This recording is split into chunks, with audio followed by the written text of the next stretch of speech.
Assalamu alaikum viewers and welcome back to my channel Study Law with Bushra.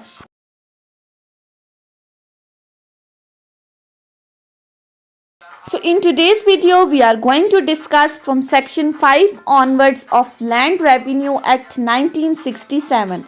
But before starting the discussion, I request you all to please subscribe to my channel and don't forget to press the bell icon for latest updates.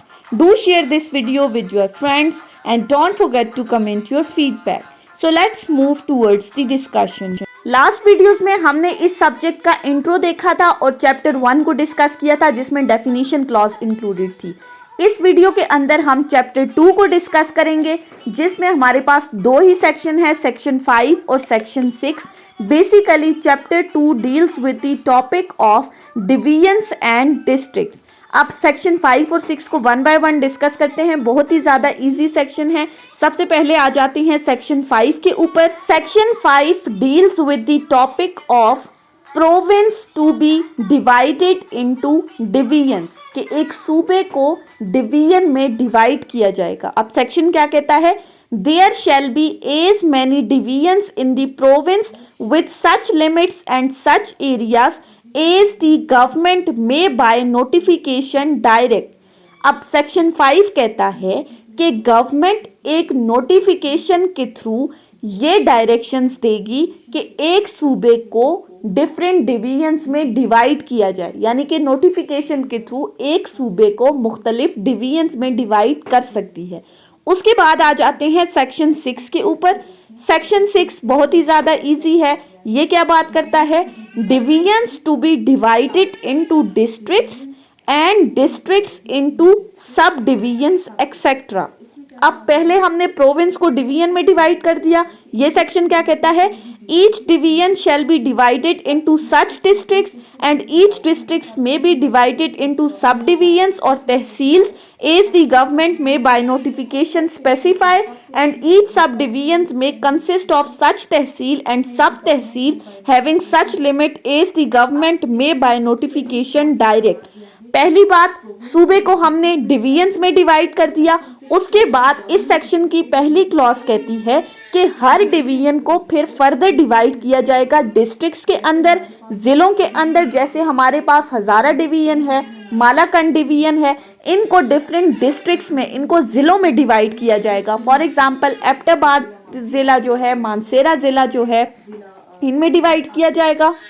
उसके बाद फिर districts को further divide किया जाएगा सब divisions के अंदर।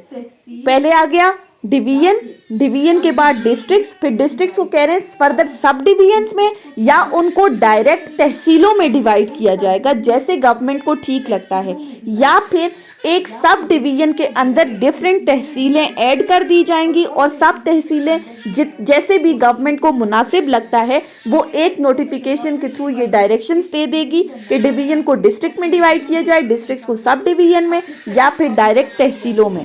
Second clause कहती है government may by notification very the number and limits of the division, districts, सब डिवीजन्स, तहसील एंड सब तहसील्स इन द प्रोविंस।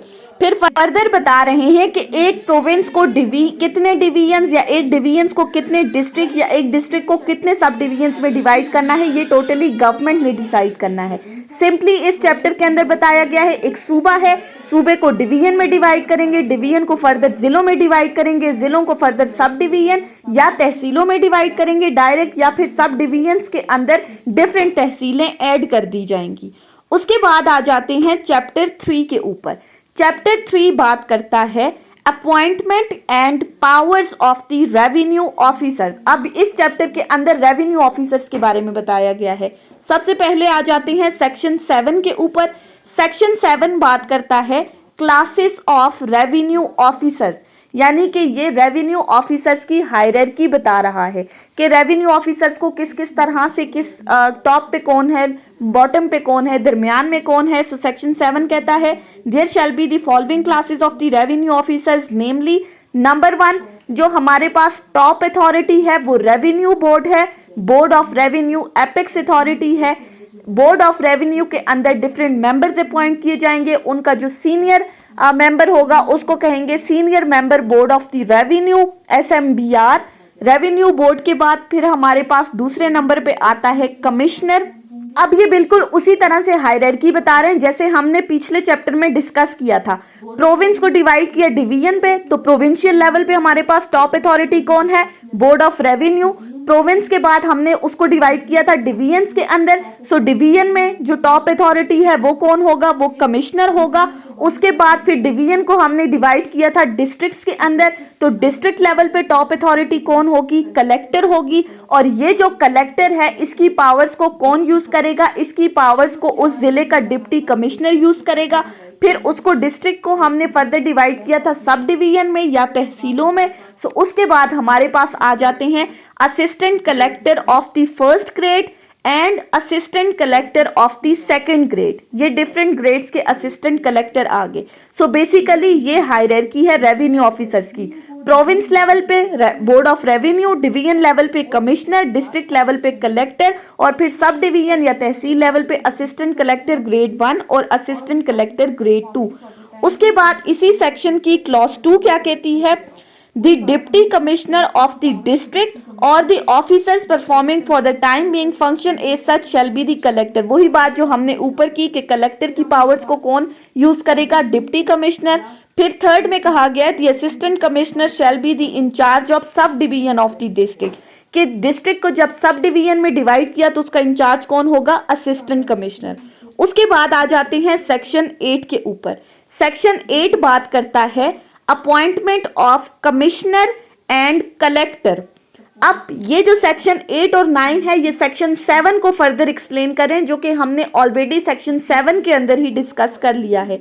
ये सेक्शन क्या कहता है?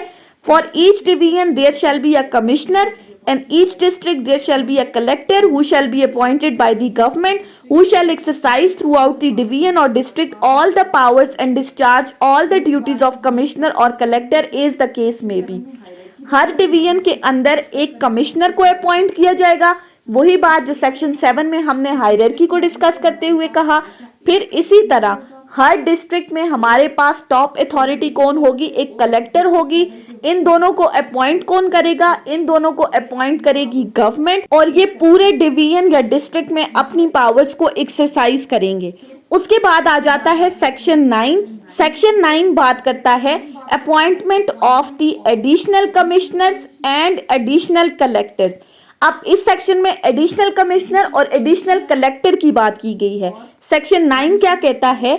Government may appoint in any division one or more additional commissioner or in any district one or more additional collector who shall exercise throughout the division or district concerned all or any of the powers and discharge all or any of the duties conferred or imposed on the commissioner or collector as the case may be by or under this act subject to the general supervision and control of commissioner of the division।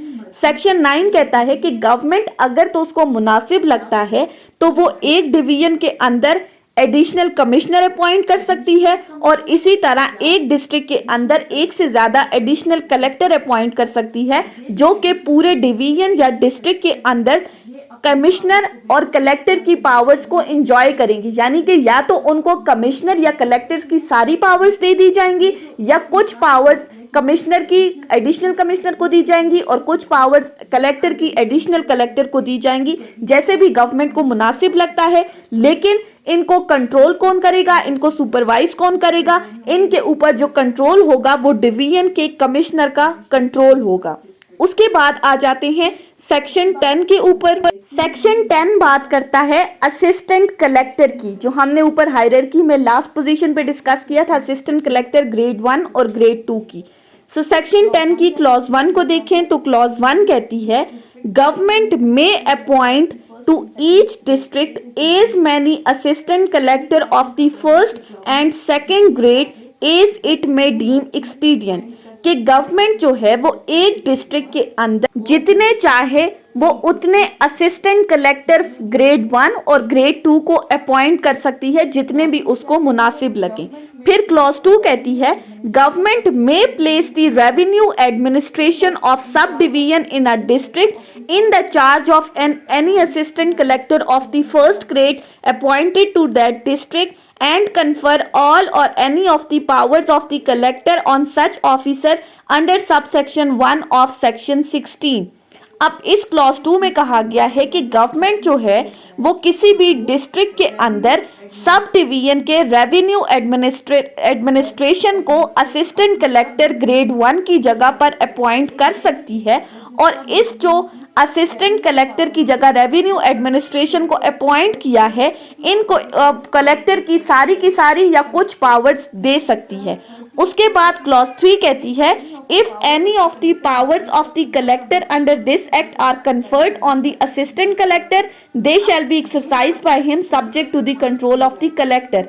फिर further कहा है कि अगर किसी assistant collector को collector की powers दी जाएं इस सेक्शन के अंदर, तो उनको वो जो पावर्स एक्सरसाइज करेगा वो under the control of the collector करेगा, यानी कि उनको सुपरवाइज कौन करेगा, उनको सुपरवाइज कलेक्टर करेगा। उसके बाद आ जाते हैं सेक्शन 11 के ऊपर।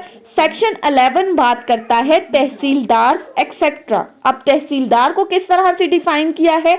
सेक्शन 11 कहता है the chief officer interested with the local revenue administration of the tehsil shall be called the tehsildar who shall exercise such powers and discharge such duties of an assistant collector as may be expressly conferred or imposed on him by or under this act। Section 11 में कहा गया है कि revenue of administration, एक तहसील के अंदर जो revenue administration का चीफ ऑफिसर है उसको तहसीलदार कहा जाएगा, जिसको असिस्टेंट कलेक्टर की तमाम पावर्स दी जाएंगी, यानी कि वो तमाम पावर्स को एंजॉय करेगा जो कि एक असिस्टेंट कलेक्टर्स को दी गई हैं, और ये जो पावर्स उसको दी गई हैं ये एक्सप्रेसली दी जाएंगी। उसके बाद आ जाता है सेक्शन 12। सेक्शन 12 बात करता है certain appointments to be notified. इसका क्या मतलब है?